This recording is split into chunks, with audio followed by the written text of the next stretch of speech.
Ito ang DXIC 711 sa Iligan, numero 1. Tatak RMN.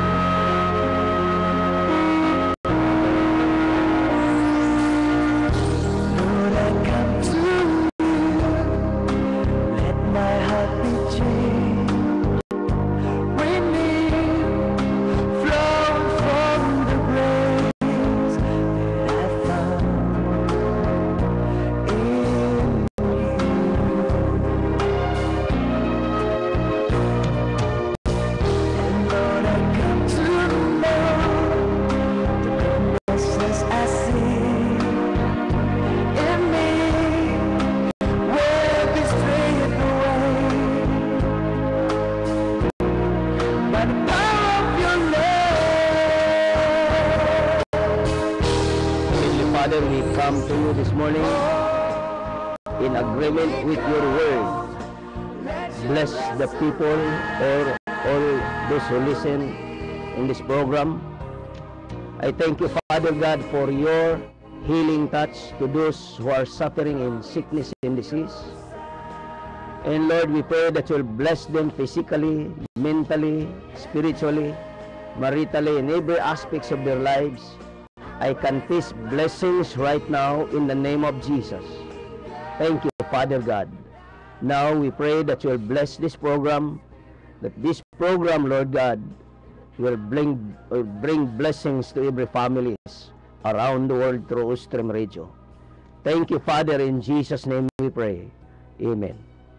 Praise God. Good morning sa tanan natong mga beloved listeners sa Kabisayan ug dinhi sa Mindanao. Now, this is our program, the program of the Throne of Grace Global Fellowship, Worship on Air, dinhi sa RMN DXIC Iligan City. Mga kaigsunan ng nagapadayon ng atong ministry sa mga kabataan nga nagapuyo diha sa garbage site o sa riverside o sa mga street children. Itong pasalamatan mga kaigsunan ang mga workers nga nagalihok. Praise God kang Sister Tata Simira nga nagapadayon sa pag-atiman sa mga bata. Kang Sister Bibi Tulio, Sister Ludi Abalye. Thank the Lord nga ang Ginoo naga-bless kanila physically aron magapadayon sa pag-atiman sa mga kabataan. Salamat usab sa mga teachers diha sa Throne of Grace sa Global Fellowship, si Sister Lida Tiro o si G. Marie, si Roxanne Patalinghog nagkatudlo sab kani adto karon to naman sa Amerika. Ay mga teachers nga committed kay sila sa pagtudlo og usan ini kato si Glenjen Limpag Utsate to na pud sa Canada. Mga kaigsunan nagatudlo ni sila. O wala ko mahibalo kung kinsa ang napuli kanila mga kaigsunan. But sa Throne of Grace Global Fellowship, we have the Children's Church. Doon na sila worship service, doon ay preacher, doon ay song leader. Mga bata ang nagsong lead. And I believe mga kaigsunan, in line with our vision is to develop the individual skills and the use of talents among the children. We believe that someday, kini nga mga bata, they are our next leaders nga mo lead sa atong city, muna nga atong gikuan nga sila ma-develop pag-ayo mga kaigsunan diha sa Dios nun nga dalan. Aron sa ana mga kaigsunan, makabaton sila og maayong pananawon, mauswagon, malinawon nga komunidad. Praise God. I would like to invite you this morning, kung ikaw na sa Iligan City, now I will invite you to join with us in our worship service this morning. 9 o'clock mag-start sa Throne of Grace Global Fellowship. No, the same building agi rintahan sa Pag-ibig office dinhi sa Iligan. Sakay kag taxi, nagabuti mo diri, ing na lang ihatod ko sa Pag-ibig office nata sa 4th floor. o mga ushers mo biba o mo timbaya kanimo, mo abi-abi kanimo aron sa pag dala ngadto sa lingkuranan. So dili ka mahigawad inigabot nimo tungod kay naay mga ushers. Natay kuan nga gikan sa I think sa Taguluan. Sorry Brad, no, ang imong pangalan wala ako madala na miss nako pag wala ako minumdumi, no. Pero from Taguluan na I think dool sa Matunggaw, no, Matunggaw dapat. Di anha gid siya atong last Sunday. Tungod kay kanunay siya nga nagapaminaw ning atong tulumanon dinhi sa radyo. Maybe next time, no, makuha na tong pangalan nimo Brad. O nining buntaga usab na atay mga listeners makaigsunan sa ubang dapit. Thank you sa inyong mga pagpaminaw. O sa tanan natong mga followers sa Facebook, pinagi sa Ostream Radio, na dito ang atong message. Thank you sa inyong pagsuporta. Pinagi sa inyong pagsunod kanunay ning atong programa. O usab dinhi sa Iligan City, nakita kami ni Sister Jeannie Ortiz kagahapon dito sa Gaisano. Good morning kanimo Ter, og matud pa niya nagapaminaw siya kanunay ning atong tulamanon dinhi sa Kahanginan Worship on Air. Og salamat sa Dios nga nagapadayon ni gikan pa sa 1987. Wow. Taas-taas na gid makaigsunan nata sa Kahanginan. O gani kung mosuroy ta sa kabukiran, moingon din sila mo day na si Pastor Rudy. Mo na makaigsunan. Salamat kay sa inyong pagsunod, no, makasuri-suri ta sa siyudad sa Iligan. Inig-introduce nila mo tan-aw sila kinsa ni si Pastor Rudy. Salamat sa Dios nga nakakita na daw sila ni Pastor Rudy.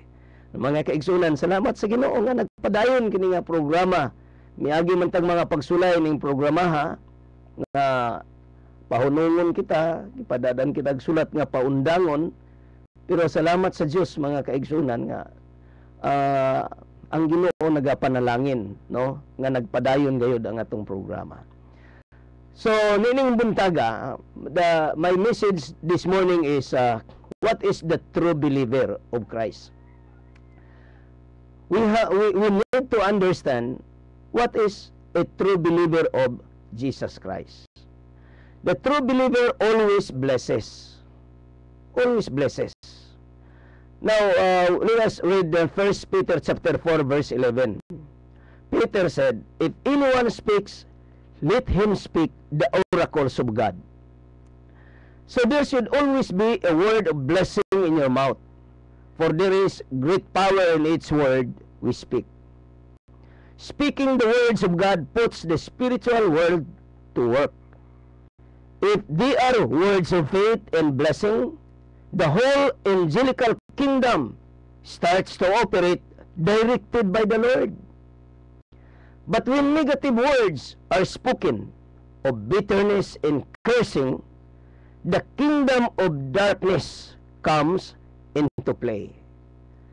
Turn your Bible in the book of Revelation chapter 16 verse 13 to 14. When I saw three unclean spirits like frogs coming out of the mouth of the dragon, out of the mouth of the beast, out of the mouth of the false prophet. They are spirits of demons, performing signs, which go out to the kings of the earth and of the whole world to gather them to the battle of the great day of God Almighty. Now John, as a witness to the heavenly vision, saw the satanic trinity, which is composed of the dragon, the beast, and the false prophets. And from the mouth of each one of them, he sees unclean spirits that look like frogs coming out.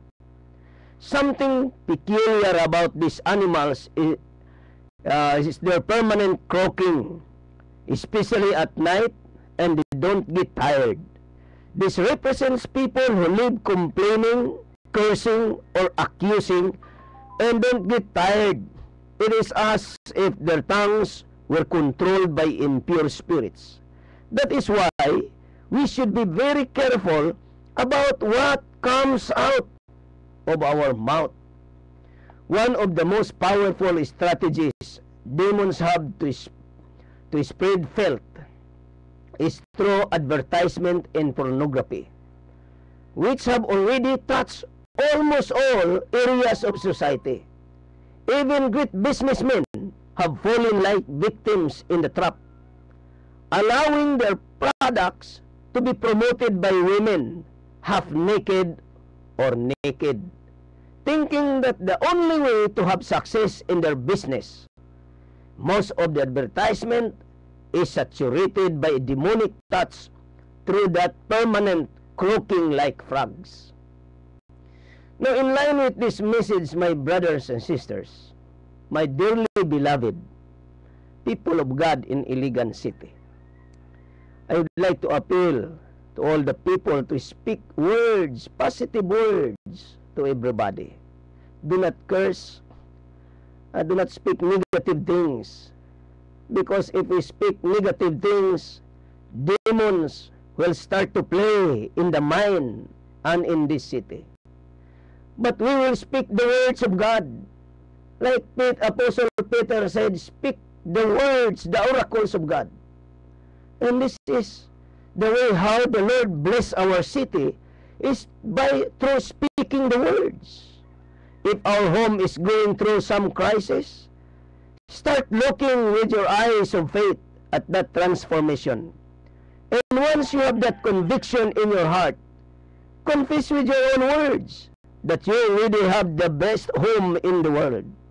Of course, Satan will try to make you tremble, bombarding you with thoughts of doubt and fear. But if you overcome them, you will experience your victory. Through faith, you put to work the angelic armies, and they will help you in the transformation of hearts. You yourselves will see the glory of God in your life, in your home, in your ministry, and in your business. My brothers and sisters, keep watch every words that will come out from your mouth. Let the words exalting God will come out from our mouth. Turn your Bible in Psalms 149, 6-9. Let the high praises of God be in their mouth, and the two-edged swords in their hand, to execute vengeance on the nations, and punishment on the people, to bind their kings with chains, and their nobles with fetters of iron, to execute on them the written judgment. Dishonor have all his sins. Praise the Lord. Praise God. Si David, mga igsoon, in his writing, says here, let the high praises of God be in their mouth. So it is the will of the Lord for us to praise the Lord whatever happens in our life, whatever happens in our businesses. To know that God is in control, to know that our God is not dead, He is alive. When we exalt God with our voice, the word of God becomes sharper and more powerful in our hands. We have the authority of calling upon the presence of God to take control of the nations, knowing that the people who have opposed the gospel will be broken by the power of His Spirit. My brothers and sisters, let's pray that the enemies of our soul will be in prison, imprisonment, will be put into prison with bars of chains. Sa rihas, mabutang sa rihas. The demonic forces that have controlled individuals, families, cities, and nations shall be bound with fetters of iron. Even the demonic powers that were able to get comfortable with no problem, as they were the kings of the earth, they too shall be bound with chains of iron. And we will be able to testify to the powers of evil that Jesus Christ has already judged them on the cross of Calvary. I believe, hallelujah, this morning, my brothers and sisters, that the power of God is with us to speak the oracle of God. Bless your family. Bless your business. Bless the people around you. especially this coming campaign period, my brothers and sisters. We by the mercies of God, I ask you this morning to speak the words of positive, not negative words against anyone. Learn to bless everybody, and the windows of heaven shall be open for you, and the blessings of God will come upon you and to your family. I believe na blessing ni Lord mag-aabot kanimo. Now, mag-aampo kita mga igsoon. Pit naman ang atong oras.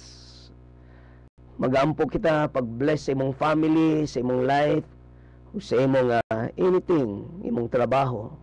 I believe God is with us and is ready to bless you. Now, muna mang tapion mong tuong kamot. Just touch your right hand in your chest, sa imong dughan. And we believe the blessings of God will come upon you. Now let's pray. Dear Heavenly Father, I pray and I declare according to your word, and it shall be done to each every one of us who are listening right now. We pray for your healing touch. We pray for the power to deliver us from temptations, for thine is the kingdom and the power and the glory forever. I thank you, Lord God, that the enemy of our soul will be put into prison. Lord God, hallelujah, I thank you, Father, that there is freedom in our family. There is freedom in every businesses. There is freedom, Lord God, in everyone, Lord, meaning buntaga. In the name of Jesus, I declare freedom to everybody. In the name of Jesus. Amen. Amen. Praise God. Brothers and sisters, hallelujah. Can you speak today, my God is alive and I am blessed. Say these words. I am blessed and my God is alive. Amen. Praise God. Nining buntaga, I believe nga nagapaminaw ka, na-bless ka. Salamat sa Diyos.